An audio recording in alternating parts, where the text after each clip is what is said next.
Hey guys and girls, if you're watching this right now, there's a good chance that you probably follow me on Instagram. I wanted to use this opportunity to kind of show you how I edit my photos in Photoshop and Lightroom. In today's video, I'm going to show you my post-processing workflow as I edit this photo of Belize in Lightroom and in Photoshop. Today I'm going to be talking about vertical panos. Vertical panos are multiple images that are stitched together to create a vertical perspective.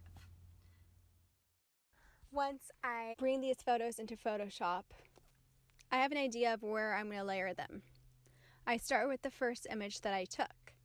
This happens to be the image with my camera facing down. So when my camera was facing down, it was showing the water below.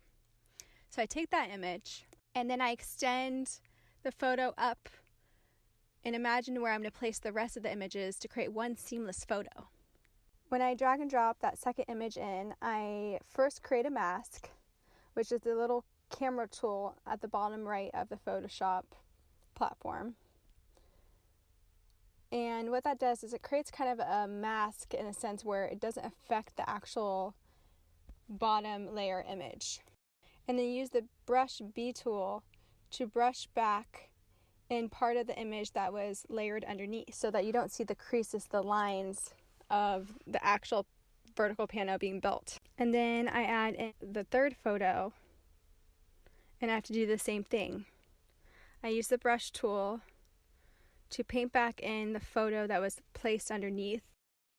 Then I repeat steps 1 through 4 until my vertical pano is put together perfectly.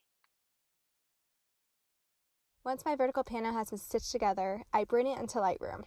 In Lightroom, I pull up my presets and I play around to see what preset works best for the image. In this case, I used Big Blue as my preset for this photo. Now, normally I use Big Blue when I'm editing photos of whales, but in this case it worked. You can see how it is a little dark overall, but you have the ability to bring up the shadows and overall exposure. I like to raise the vibrance and saturation a little bit just because naturally that's just how my photos are. And then I use the graduated filter tool to darken the sky a bit.